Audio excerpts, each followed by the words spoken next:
It's me ആദ്യം എല്ലാവർക്കും എൻ്റെ യൂട്യൂബ് ചാനലിലേക്ക് സ്വാഗതം. ഇന്ന് നമ്മൾ നല്ല അടിപൊളി ഐറ്റമാണ് ഉണ്ടാക്കുന്നത്.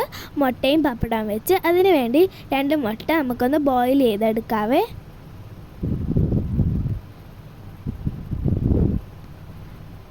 അതിന് വേണ്ടി 5 പപ്പടം എടുത്ത് നമുക്ക് സ്ക്വയർ രീതിയിൽ കട്ട് ചെയ്തെടുക്കണമേ.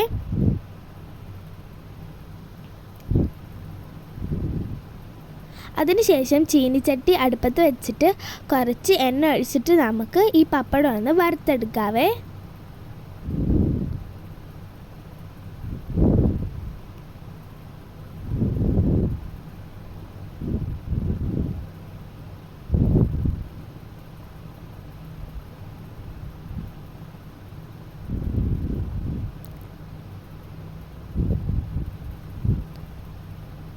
വറുത്തെടുത്ത പപ്പടം നമുക്കൊരു പ്ലേറ്റിലേക്ക് മാറ്റി വെക്കാവേ. അതിനുശേഷം നമ്മൾ ബോയിൽ വെച്ച എഗ്ഗ് നമുക്കൊന്ന് കട്ട് ചെയ്തെടുക്കാം.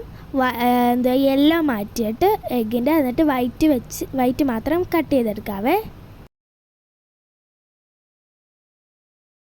അതിനുശേഷം നമുക്ക് മസാല റെഡിയാക്കാൻ വേണ്ടി സവാള, ഇഞ്ചി, വെളുത്തുള്ളി, പച്ചമുളക് ഇതെല്ലാം നമുക്ക് ചോപ്പ് ചെയ്തെടുക്കാം. എന്നിട്ട് നമ്മൾ ചീനിച്ചട്ടി വെച്ചിട്ട് എണ്ണ വെച്ചിട്ട് കടുക്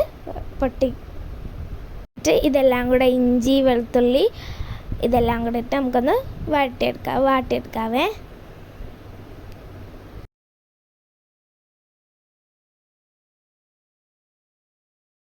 ഇത് വഴണ്ട് വന്നിട്ടുണ്ട്. അതിലേക്ക് നമുക്ക് സവാളയും പച്ചമുളകും ഇട്ട് വീണ്ടും വാട്ടിയെടുക്കാവേ.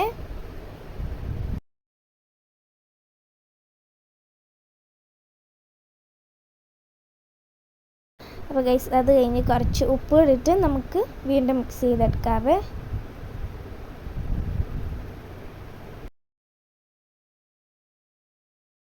അപ്പോൾ ഗൈസ് വാടി വരുന്നുണ്ട്. നമുക്ക് വാടി വന്നിട്ട് അതിനകത്തോട്ട് കറിവേപ്പിലയും ഉണക്കമുളകും കൂടി ഇട്ട് നമുക്ക് വീണ്ടും വാട്ടിയെടുക്കാവേ.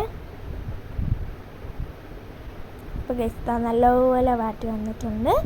നമുക്ക് അതിലേക്ക് മുളകുപൊടി, മഞ്ഞൾപ്പൊടി, ഗരം മസാല, പെരുംജീരകം ഇതെല്ലാം കൂടെ നമുക്ക് വാട്ടിയെടുക്കാം. പച്ചമണം മാറുന്നത് വരെ വാട്ടിയെടുക്കണേ.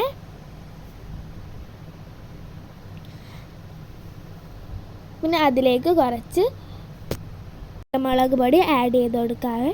വീണ്ടും മിക്സ് ചെയ്തെടുക്കാം. എന്നിട്ട് അതിലേക്ക് നമ്മൾ പൊരിച്ച് വെച്ച പപ്പടം ആഡ് ചെയ്ത് കൊടുക്കാം. എന്നിട്ട് വീണ്ടും മിക്സ് ചെയ്ത് കൊടുക്കാം.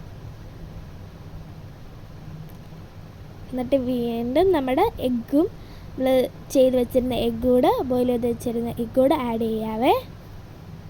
എന്നിട്ട് വീണ്ടും മിക്സ് ചെയ്യാം.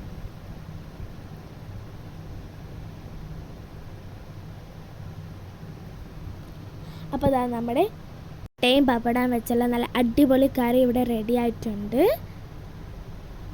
അപ്പോൾ ഗൈസ്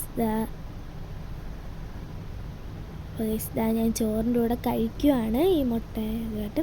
ഇത് മാത്രം മതി ഇത് ചോറ് കഴിക്കാൻ വേണ്ടി, ഒരു ഫുൾ ചോറ് കഴിക്കാൻ വേണ്ടി. ഇത് എല്ലാവരും സബ്സ്ക്രൈബും ലൈക്കും ചെയ്യണം. അപ്പോൾ ഇത്രയൊക്കെയുള്ളൂ. Okay, bye friends.